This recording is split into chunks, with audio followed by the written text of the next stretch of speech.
So I'm happy to introduce Jakub Zouhab, who studied history and auxiliary sciences of history in Czech Republic and the Charles University in Prague. For several years he has been associate professor of history at the University of Hradec Králové. He researches on Dominicans, but not only, also on the history of Jesuits and German written culture and scholarship in the Bohemian lands. He has published several publications. His doctoral thesis is on the history of the Dominicans between late Middle Ages and early modern period in the Bohemian lands. And with the Historical Institute of the Order, he published an itinerary of the Czech provincial Ignatius Světecký to the general chapter of 1777 in Rome, a critical edition and translation of a travel diary. Today he is going to tell us something about the relation between the master Juan Tomás de Boxadors and the Dominicans in the Bohemian lands in the province of Bohemia. Jakub, the floor is yours. Thank you. Thank you very much. Yeah. Okay.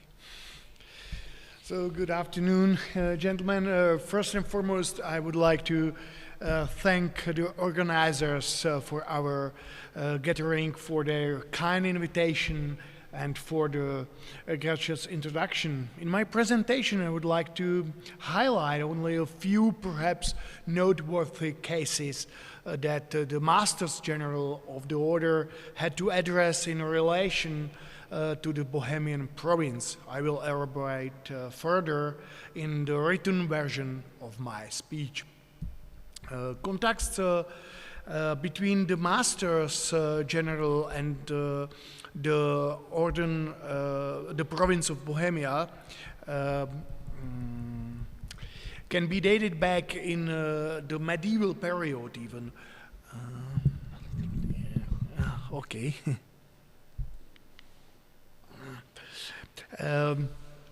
However, these interactions were primarily limited to directives by the Masters General to the Bohemian provincials concerning various issues and their solutions. Moreover, we have few details from these times due to a lack of historical sources. The General Archive of the Dominican Order in Rome, founded only at the beginning of the 17th century, holds key, albeit fragmentary sources for our topic, such as Acts of Masters General. Additionally, 4 provincial books covering the period between 1653 and 1738 have been preserved in archive in the Czech Republic, in which some aspects of the correspondence between Rome and Prague are partially documented. Okay, beginning. No. Okay, 16th century, the worst situation. And 17 better and better. It's getting better and better. But the 18th century, actually,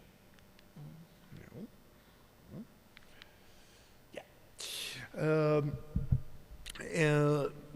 Dominican province of Bohemia survived many crises, declines, and phases of decay, but experienced times of prosperity too. The first half of the 18th century marked a golden age for the conceiving with the heyday of Baroque preaching and scholasticism, which was represented predominantly by the order of preachers. This golden age of the Dominican province of Bohemia came to the end with the outbreak of war of the Austrian succession in the 1740s, which worsened the international political situation and caused a sharp rise in prices, leading with widespread poverty. The Bohemian Dominicans were unable to find a remedy for this issue. By the 1770s, and 80s, the Dominicans were no longer regarded in Austria as capable advisors or effective agents in addressing the country's difficulties. Instead, the monarchy places its trust in secular clergy.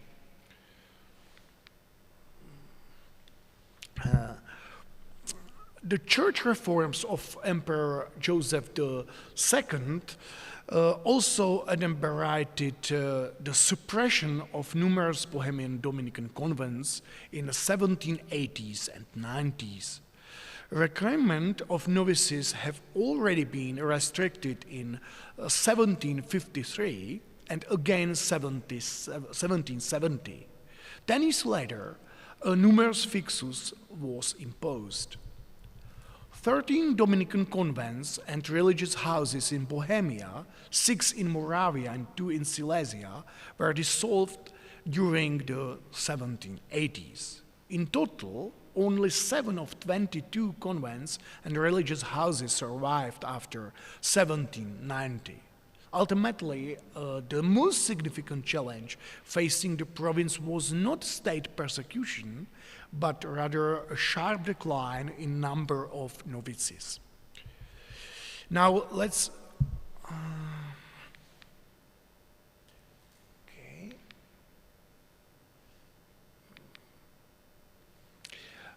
let's examine in greater detail the selected cases that individual Masters General were required to address in the 18th century. The first Master General is Antoine Cloche.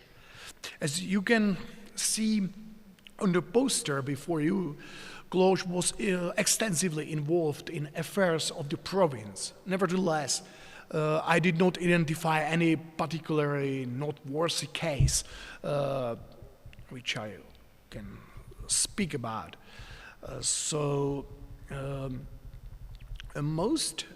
More interesting is the second general, Augustin Pipia, who had limited direct impact on the Bohemian province, but there is one interesting case from his tenure occurred in 1723 when Karl Adolf of Hertold and Todenfeld, an assessor of the Royal Moravian Tribunal, submitted a request for his wife to be admitted into the order. He justified his petition by saying that he had not lived with her for the past 10 years. Master General was furious and firmly denied the request, further ruling that the woman was not even permitted to reside in a convent as a lodger. Another Master General is Thomas Ripoll, and there are 2 cases, interesting actually. One such case was the dispute over instrumental music among the Dominican nuns at the monastery of St. Anna in Prague. Among the various monasteries of nuns, the monastery of St. Anna, located near the church of St. Lawrence, was one of the wealthiest. Its community was often composed of women of noble birth. Our knowledge of this affair comes primarily from the decision of the Master General dated between 7 March and 7 April 1731. The controversy arose from funeral services held at the monastery, during which the nuns' church choir, composed of secular musicians, performed. The friars from the nearby Dominican convent of St. Egidius opposed the use of this choir, which they regarded as an inappropriate. Ultimately, the matter fell under the jurisdiction of ecclesiastical administration, and the consistory of the Prague Archbishopric was called to adjudicate. It ruled in favor of the friars, citing that the choir had been established without formal approval. As a compromise, the consistory allowed the nuns to perform figural, that means instrumental and polyphonic music, on select feast days, those of St. Caterina of Siena, St. Agnes of Rome, St. Rosa of Lima, St. Anna, and St. Lawrence. Unsatisfied with these limitations, the nuns petitioned for additional feast days to be granted, dividing them into two groups. The first including feasts on which figural music had been performed. They said iam ab antiquo, from ancient times, such as those of St. Joseph, Our Lady of Sorrows, St. John of Nepomuc, St. Anthony of Padua, and the memorial of the Holy Guardian Angels, the 2nd October. The second group included major feasts of Christ, the Blessed Virgin Mary, and the Apostles. The nuns justified their request by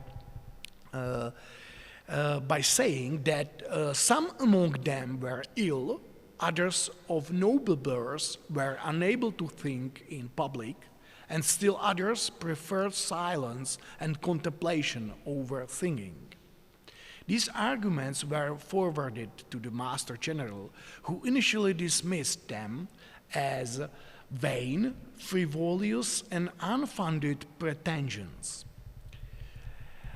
Nevertheless, he eventually approved the request on the grounds of the nuns' poor health, explicitly not due to their noble status.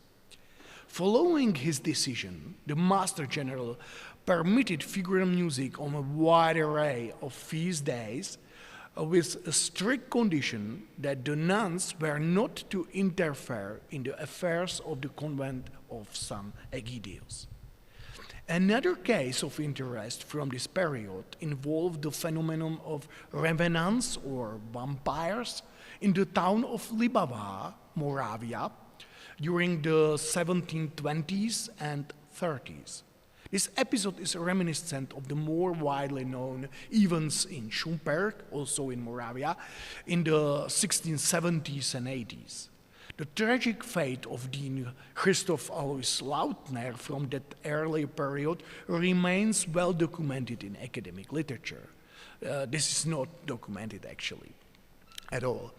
In 1704 or 6, Karl Ferdinand Scherz, a highly cultured author, jurist, and economist respected among the European intellectual elite, published his most notable work, Magia Posthuma, in Olomouc, 1704, which addressed the issue of vampirism from a rationalist perspective. Despite his intent, the public misinterpreted the work, and belief in vampires persisted. Rumors eventually emerged that revenants were active in Libavá and the surrounding region, allegedly rising from their graves, roaming the streets, attacking animals, and generally terrorizing the population. In 1727, the Master General in Rome sought clarification and asked the prior of Olomouc, Daniel Salchik, for a report. Although the content of the prior's response is unknown, it is clear that he replied, as the Master General later thanked him for that. The prior relayed accounts from a local parish priest and the municipal authorities of Libavá, documenting the local perceptions and fears regarding the supposed revenants. Another Master General is Antoine Prémont, who was well known for his interest in history of the Dominican order. This reputation led to the Bohemian historian Johann Thomas Adalbert Berghauer to approach him with a special request. Berghauer sought the Master General's intercession with the Pope, hoping to secure a papal dedication for the second volume of his work Proto Martin Penitentiae Divus Johannes Nepomucensus, which was not published until 1761. That means 1 year after the author's death. Bremont, however, declined to assist.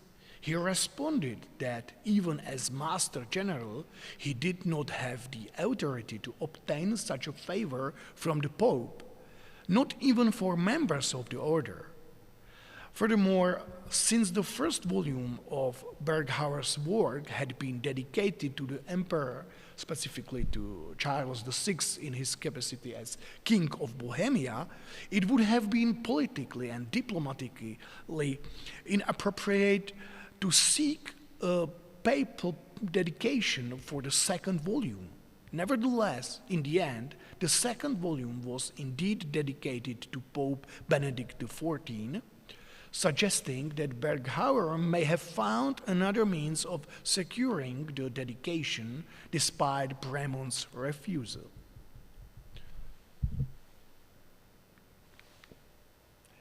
The last Master General is Juan Tomás de Buxadors, and there are two cases. One is Sister Augustina of Altan. Sister Augustina of Altan, a nun at the Dominican monastery in Olomouc, expressed a desire to leave the order. Her mother, Countess Frances of Oppensdorf, subsequently appealed to Master General requesting permission for Augustina to transfer to another convent. Though reluctant, the Master General agreed and instructed the prior provincial to place her in any suitable monastery within the Bohemian province. He added that should her dissatisfaction persist, the provincial was authorized to initiate negotiation with Cardinal Ferdinand Julius Troyer, Bishop of Olomouc, concerning a potential release from her vows. Despite this, Augustina reversed her decision and chose to remain at the Olomouc monastery, where she was placed under the supervision of the novice mistress for a period of 4 years. However, her discontent persisted. She later petitioned to leave the order entirely, this time saying that her religious profession had been null and void. The Master General responded with irony in a letter to the Bohemian provincial, remarking that if proof of such nullity were to be found, it would be a cause for celebration for the entire monastery of Olomouc. Complicated matters further. Cardinal Troyer died in 1758. In the absence of a bishop, the Master General forbade Augustina from leaving the convent until a new bishop of Olomouc had been appointed. His personal involvement in the case is evident. Several months later, he noted that the annulment of Augustina's vows had already been processed. Despite this, the necrology of the order records her as follows: Augustina of the Incorporation of Christ, born Altan, a former nun of the Olomouc monastery. She died in Vienna in 1801. So, conclusions. The details of the relationship between the headquarters in Rome and the Bohemian province remain largely unknown. Moreover, research is constrained by a lack of historical sources, both in Rome and within the Czech Republic. From Master General Klosch's efforts to enforce fasting and fasting and regulate literary output, to Buxador's intervention in academic appointments and internal disputes, the Roman superiors were far from passive administrators. Despite efforts to maintain vitality, the Bohemian province was severely affected by political and economical shifts, especially in the second half of the 18th century. Nonetheless,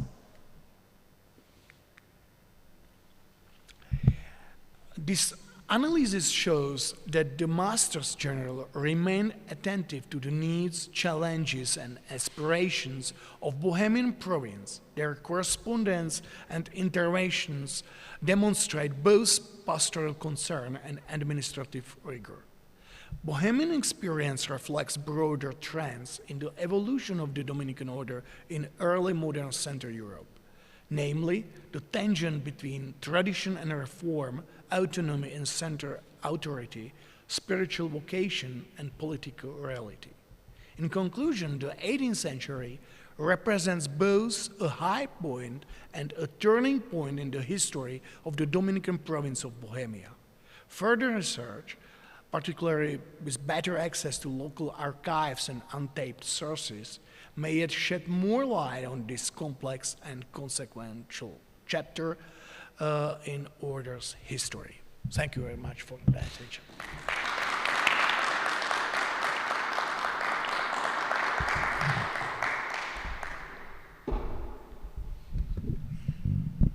Thank you, Jakub, for this presentation. So I was mistaken in the beginning. I said you would speak only on booksellers, but it's a larger period you covered with your talk. What I have found interesting, and it's very useful to see how the interventions by the master are not limited only to the friars, but also to the nuns. And again, it's interesting how the relations between the friars, especially between the leadership of the province and the nuns and the female monasteries also played a role and called for the attention of the masters of the order. And that I think what will be then interesting, it's to compare the situation within the Habsburg monarchy, because we know about close relations between the provinces of Bohemia and provinces of Austria and Hungary, and how it was how the interventions or the interests of the master were similar or different with regard to these both provinces. So thank you again, and I think my duty has been fulfilled also. Thank you very much, Dr. Tibor, Dr. Jakub, and thank you very much, William, for this moment.